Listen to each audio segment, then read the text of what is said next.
CSS ఫిలింకి సమర్పించు జ్ఞానవాణి ప్రార్థన ప్రాముఖ్యత. విసుకక నిత్యము ప్రార్థన చేయుడి. లూకాసు వార్త 19:1. దేవుని చిత్తం కొరకు ప్రార్థించు. ఎడతెగక ప్రార్థన చేయుడి. మొదటి దర్శనం 5:18. పవిత్రమైన వరములను నీకు అనుగ్రహించును. ప్రార్థన సహాయాన్ని పంపిస్తుంది. నీ ప్రార్థనలన్నీ యెహోవా సఫలపరచునుగాక. ఈ పేరును బట్టి నిన్ను నేను ఎరుగుదును.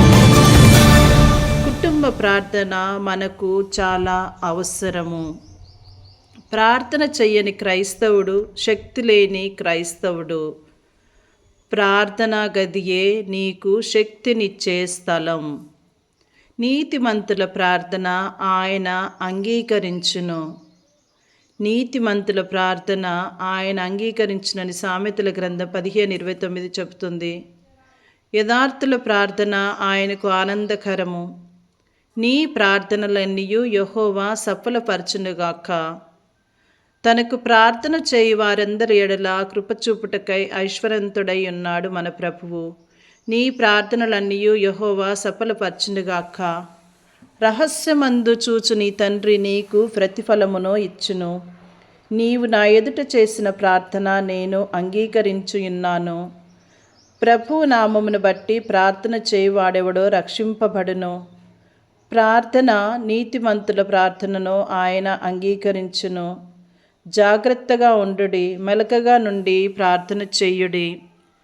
ప్రార్థన నీవు చేసినట్లయితే నేను నిన్ను గ్రహింతును. మనుష్య కుమారుని ఎదుట నిలబడుటకు శక్తిగల వారొకటకు ఎల్లప్పుడూ ప్రార్థన చేయుడు. వారు నన్ను ప్రార్థించుచుండగా నేను వారిని నడిపించుదును. లేచి నీ దేవుని ప్రార్థించుము. ఫలితం లేదు ప్రార్థన వదలకు. ఎడతెగక ప్రార్థన చెయ్యి. ప్రార్థన నీ జీవితంలో ఒక నాటకం వలె ఉండకూడదు. నీ జీవితాన్ని మార్చే విధంగా ఉండాలి. ఊహించలేని వాటిని ప్రార్థనతో సాధించవచ్చు. ప్రార్థించక నష్టపోయేవారు అనేకులు ఉన్నారు, కానీ ప్రార్థించే నష్టపోయేవారు ఎవరూ లేరు. ప్రార్థన చేయని రోజు శోధనకు ఆహ్వాన పలకనట్లే. ప్రార్థన లేని జీవితం నీ జీవితాన్ని నాశనం చేస్తుంది. అదే ప్రార్థించి చూడు. ఉదయాన్నే మోకరించి ప్రార్థన చేసి వారికి జీవితంలో అన్నీ సాధ్యం. ఒక్కరోజు ప్రార్థన చేయకపోతే ఏమవుతుందని అనుకోవాకు. అది అపవాదికి స్థలమునిచ్చినట్లే. ప్రార్థనలో నీపై నీవే విజయం సాధించాలి. మరి ప్రార్థన ఎలా చేయాలి? నిలబడి, కూర్చొని, నడుస్తూ, తల వంచి, చేతులెత్తి. ప్రతి అద్భుతానికి ప్రారంభం ప్రార్థనే.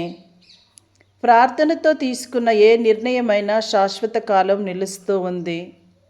నీవు చేసే పనిలో, నీవు చేసే ప్రయాణంలో, నీవు చేసే పరిచర్యలో దేవునికి సమర్పించు.